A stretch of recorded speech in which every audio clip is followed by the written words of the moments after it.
was Evan Eagle, a parolee that had been released directly from solitary confinement. When Tom Clements started with Colorado Corrections in 2011, about 1,500 inmates were in solitary, 7% of the prison population. Nationally, it was a very high figure, and he just felt that it was being overused and started some reforms, and then, unfortunately and ironically, was assassinated by an individual who had been released after several years in solitary into the community. National Geographic filmed at Colorado State Penitentiary in 2009, prior to the reforms that Clements started, and then returned in 2017 to see the changes. In 2009, solitary confinement, or administrative segregation, as it's called at CSP, looked like this.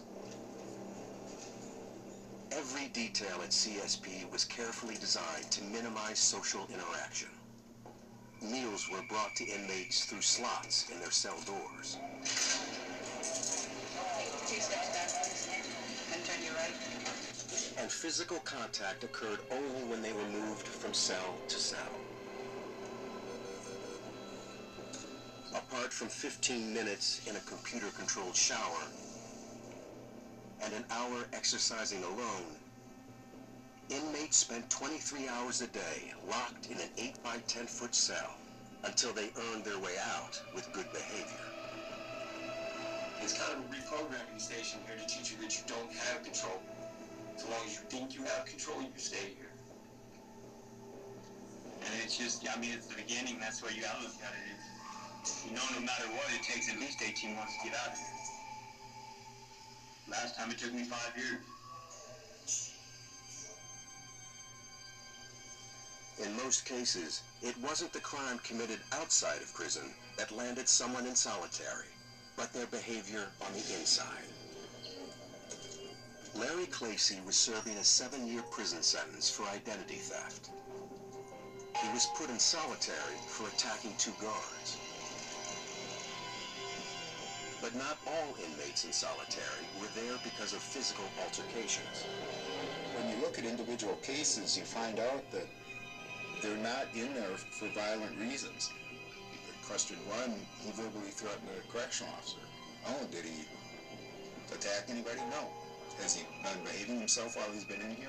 Yeah. How long has he been in? Well, about 15 years. Oh, don't you think you ought to let him out? In 2009, the average stay in administrative segregation, or ADSEG for short, was 2 years. But 1/3 of inmates were there longer. And many complained of physical and psychological effects. I haven't been outside for 13 years. I haven't seen sunlight. I haven't felt the wind or seen the sky, except for outside my cell window for 13 years now. Justin Rube was sentenced to 12 years for selling stolen computer gear. He was placed in solitary after he tried to choke one of the arresting officers. I got saved on September 4th, 1996.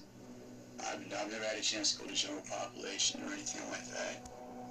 Escape attempts, assaults on officers, and possession of contraband kept him in solitary confinement. To get out of solitary, inmates had to work their way through a level system called the Quality of Life Program. It's built on 6 different levels that an offender can work to and attain. How are you doing today? But the problem was, one misstep and you started over. You make it through level 1, then you make it through level 2, and by the way, if you have a bad day in level 3, you go back to level 1 and you start over. You're going to have a bad day. I guarantee you're going to have a bad day.